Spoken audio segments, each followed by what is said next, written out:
All right, guys, what is up? Red here, man. We're back with another Hero No Sora review for episode Declaration of War was the name of the episode 42. I want to say you would know by the title of this video what the actual episode is. I'm pretty sure it's 42 though. And yeah, so I guess let's just jump right into it. And like I said, once again, man, this anime has it's just so good at times. Sometimes it has rough points or slower points, but it's just so good at times. And I always say this, man. It's a lot of times I didn't realize how often people do this and they drop animes, things like that. I think someone said a lot of people said they dropped the anime Fire Force after like 3, 4 episodes, and that anime really gets good really later on. A lot of people said they dropped just a lot of what I think I can't remember now, but it was just a lot of stuff people don't really stick with, and they just like drop it really quickly. So yeah, it's certain things I guess just certain people don't stick with. So I hope this is one of those things that a lot of people don't drop immediately. I don't think it ever really was that slow early on. I just know in the middle it has some slower points.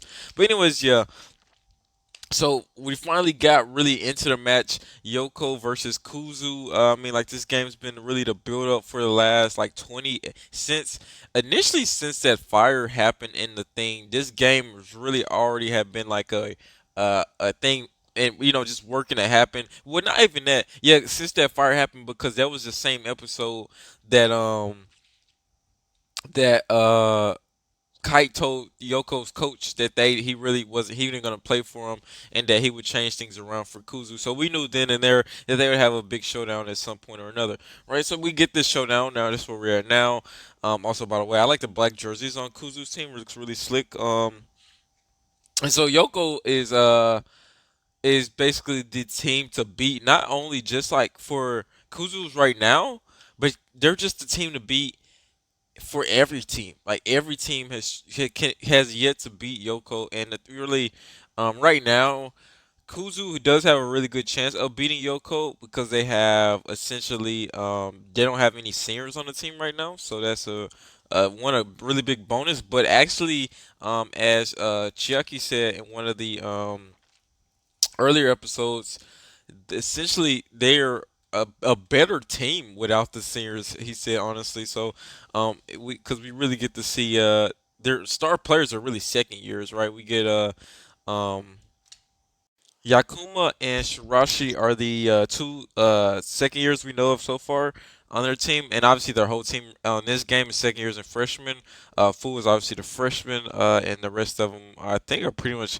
I guess in my best estimate can just confidently say the rest of them are all basically second years so far, right? So so let's how did it start off, right? Um, So the episode started with Yakuma and Momo having a jump off, right? And that's in this jump off, it was decided then and there that Momo can jump higher than their tallest player, which was Yakuma, right? So in that instance, that's a quick, just a quick, whatever, if kind of fact there. So Momo has the best chance of really getting rebounds. And at the same time, though, notice this: Momo. We've seen Chiaki dunk, we've seen Mokichi dunk, but we've yet to see Momo really dunk. And Momo, excuse me, has the potential to really. That's if he can't shoot, okay, fine, but he is athletic enough where he should be pretty much throwing down, probably some of these rebounds, things like that. So I mean, I hope this is something that he's worked on, and hopefully we maybe see this in this game. But he definitely should. If he can't score off of like doing regular things like a shot, layup, things like that, then he definitely should be dunking. It's some easily done if you can get up there that high. But yeah, just something I just wanted to point out there. So yeah, getting into this game. So tip off starts. First, obviously, first thing to note here, Sora hits three pointers back to back. Right, pretty much a statement there. That one, a lot of things. One, don't underestimate this team. Two, don't underestimate me because of my height. Right, so just two big statements he kind of threw out there.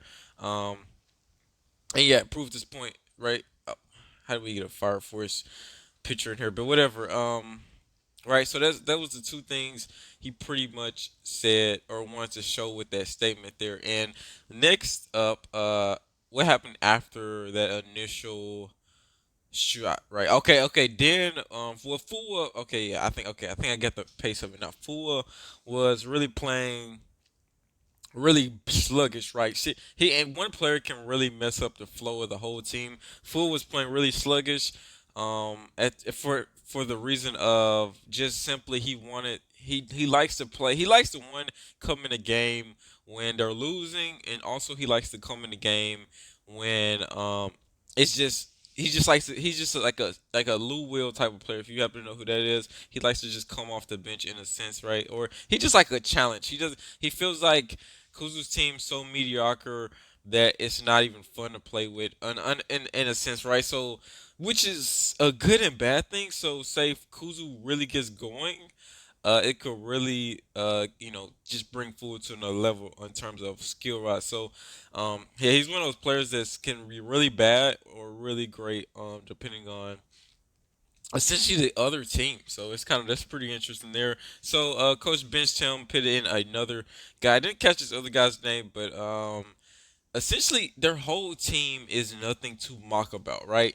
Um, their whole team essentially their whole lineup is on par with I guess everyone on Kuzu is no, it's no. They have no weak links on their team, and they even went so far. Chucky even mentioned like their number 13 on their team, saying that he wasn't. He played. Um, he was reserved, but he really had all the skills when it mattered most. Number 13 is the only guy on their team in that starting lineup that we have yet to see. Right, number 30. We had yet to see anything about number 13, Fua, Shirashi. Yakuma, those are all guys we had seen previously. And obviously their point guard was new, but I think we may happen to see their point guard in the game against I believe we saw their point guard earlier in the Sinjo, no, not Sinjo, Shimuraku game. In the Shimuraku game, I think we happened to saw the their point guard, so he might not be entirely new. But yeah, just goes to show that their whole lineup is a threat, which is obviously is if you have a good basketball team and if you have a team that has to beat, if you're the team that has to be beaten, then yeah, your probably whole lineup is going to be solid. Um, so yeah, and just moving. Speaking of lineups being solid, right? We've really, and this is unrealistically like they've made so much progress in the last few months, but we gotta give it up to Chucky, Yashu, and what was and Nabe. Not man, those three guys are essentially have are totally different players when we've seen so far here. So we haven't seen Nabe yet, but I'm sure he's gonna come in and knock down a three or so like that.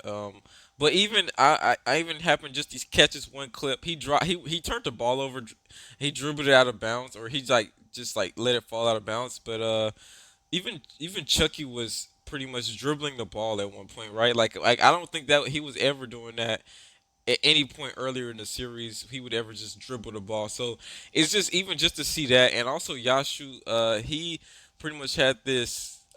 Obviously, he got the tip ball. He ended up scoring.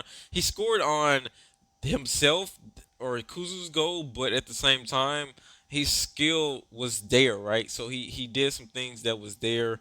And I was shocked too. I'm like, it's no way Yashu just got a free bucket on Yoko's team, and it all made sense when they said he scored on him themselves though.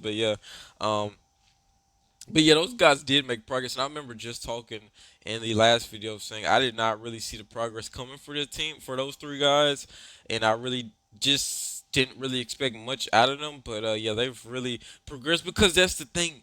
That is the thing about that team is they don't have the stamina to run their best five players at all times, right? Doesn't even start. That's how like freaking he's just that fatigued and it's just hard for him to play, especially that long in a game. So yeah, we have yet to get him in. Kai's finna come in starting at the end of the episode, as well as The name of the next episode was Best Lineup, I believe. So there's a good chance we will get to see Mokichi, the normal starting five. There's probably a good chance that's gonna happen next episode. Or maybe they could have been. It said the perfect lineup or best. I can't remember exactly what it said. Perfect or best lineup is the name of the next episode. They could be referring to Yoko or Kuzu, either one. We know what Kuzu's perfect lineup is. Kai came in and said he'll tie the game back up in 3 minutes. Um, and that is it's a bold statement by Kai. So we just really see how much Kai has really improved, which I know Kai has improved, which is a lot to say for Kai. Seeing like his, even if Kai didn't improve at all, Kai would still have probably still been the best player on Kuzu's team in this game, regardless. But yeah, and knowing that he has definitely some new moves in his arsenal right now, it's gonna be really exciting to see that next episode. So next episode is really gonna be, I mean, it's every episode from here on out will be really awesome. For the rest of this game, I promise you, the rest of this game is gonna be amazing, and it's gonna be so much fun to watch. So, I mean, I really almost, and I'm sorry for this video being so late, but I almost didn't even make this video because I wanted to watch 2 episodes back to back. I said, you know what, I'm gonna let 2 episodes build up, but then I said, no, I'll just go ahead and watch it so I can make a video on it. But yeah, and backtracking here. We got to see Chiaki putting in some work here.